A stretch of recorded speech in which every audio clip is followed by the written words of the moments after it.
This is TWiT. Let's go to some headlines. Speaking of Starliner. That's right. It seems to be hanging around a little longer than planned, eh? Yeah. So Starliner is now like in its approaching its third week of its 8-day mission, I think, if memory serves, because this week NASA and Boeing agreed to extend the mission to June 26th. Actually, so this is the third extension, right? That's right. That's right. They were aiming at the 22nd for a while. Before that, they were initially aiming for like about a week or so of an initial flight. About 8 days was the initial one, but they want to get a handle on those leaks and those thruster issues that they've been looking at for a while. They want to test the thrusters while they're docked at the station, and they want to understand that everything will be okay after they undock for the trip back to Earth. And so they've set, and it's a really early morning landing. They've set an undocking for June 26th, and then it would land at 4:51 Eastern time in the morning at White Sands Space Harbor on that day in New Mexico. So that's where things are now. Now it is, as you and I are recording this, a Friday. It is in the afternoon, and usually if they're going to make an announcement to change anything, it will come around 6 o'clock today. So we're waiting to find out if this June 26th date's going to stick, or if we're going to get another extension if they need more time to understand all of this. But you know, they're trying to figure out everything. And then what we did hear this week, Rod, is that no matter what happens, they will not require like a second crew flight test before the Starliner 1 operational mission, which is slated for early 2025. They're just going to take a look at, you know, what happened on this mission, figure out, you know, how to make any tweaks for the thrusters that they can, and then do that for the next mission itself. So, but that's kind of where things are as we speak. The mission continues for Starliner. So for the first American spacecraft under parachutes, anyway, not counting the shuttle, to come back to dry land, they're going to be doing it in the dark, huh? Yeah, well, you know, it's an interesting approach. And if memory serves, at least one of the uncrewed test flights landed in the dark. So they've had some experience, you know, with that. First crewed, yeah. Yeah. Yeah, and so this will be the first crewed one, and it'll be interesting to see how it all turns out. Now, that could always change. They could always tweak the approach. They've got some few hours of wiggle room, as I understand it, but we'll have to see how it shakes out next week, actually. As we're recording. If I was in their seats, once I undock, I'd want to have the least amount of time requiring work on thrusters I could. But exactly, that's just me.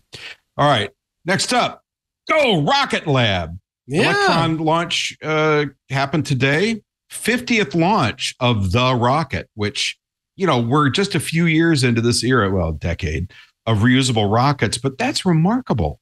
Yeah. You know, it's interesting. Mike Wall over at space.com, who wrote our story for it, actually compared this milestone with a few others. So it took them 7 years and 1 month to fly 50 Electron rockets. Not all of them succeeded. They had a few failures.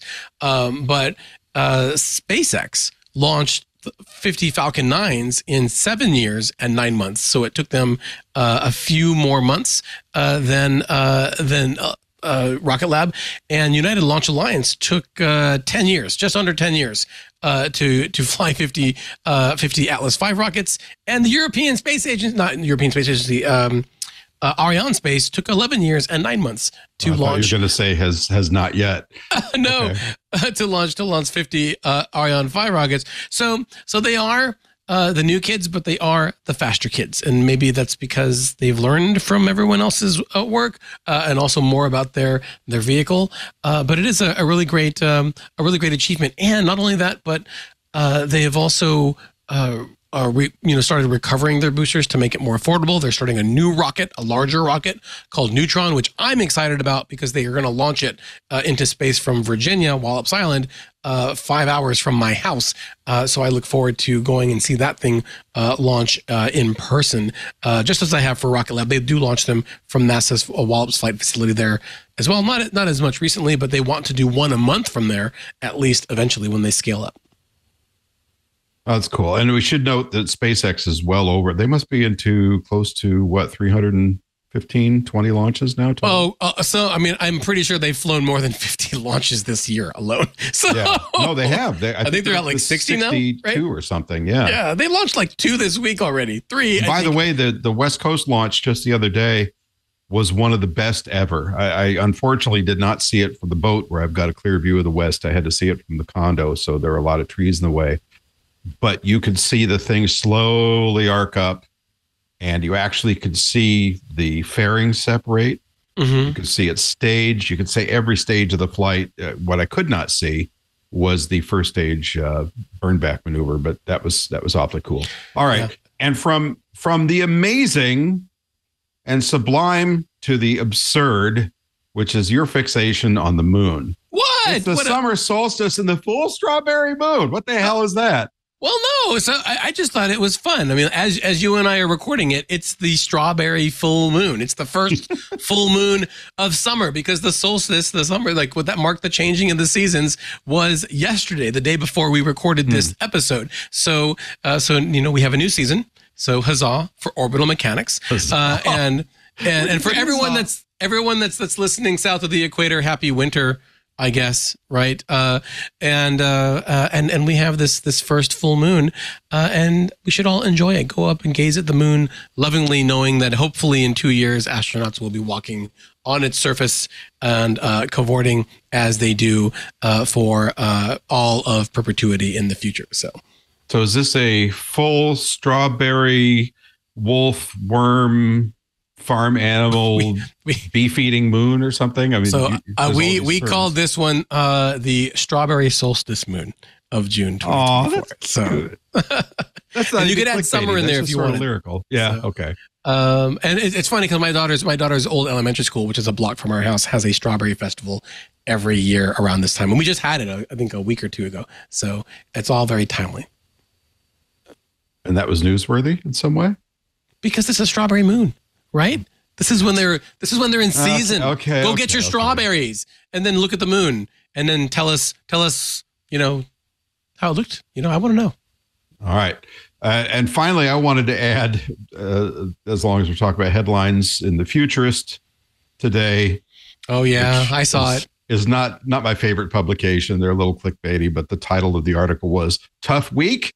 At least you're not stuck in space." End quote. Parentheses. And this Starliner, the Futurist headline about Starliner was the first headline to come out there to say that the astronauts are stuck in space because they extended the mission, and then in the last 3 days since they had that press conference earlier this week to announce the delay, several other publications have come out and said, and now they're stranded in space. Actually, the Futurist said stranded in space.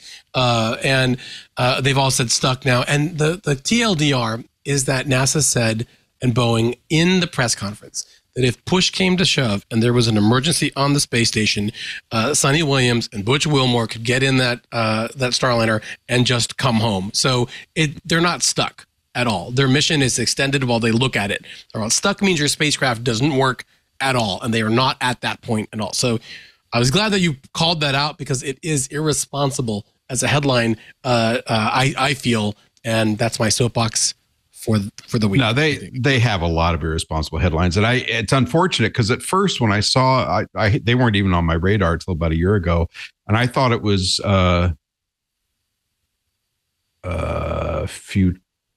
futurity, which isn't as goofball as Futurist, if I've got that right. Or is it futurity? Maybe I've got them mixed up. But goofy headline. You get a lot of those. There's a lot of, are aliens living in your bathroom and that kind of stuff. So asteroid the size of 26 llamas, right? Yes. Will pass Earth by 5 feet.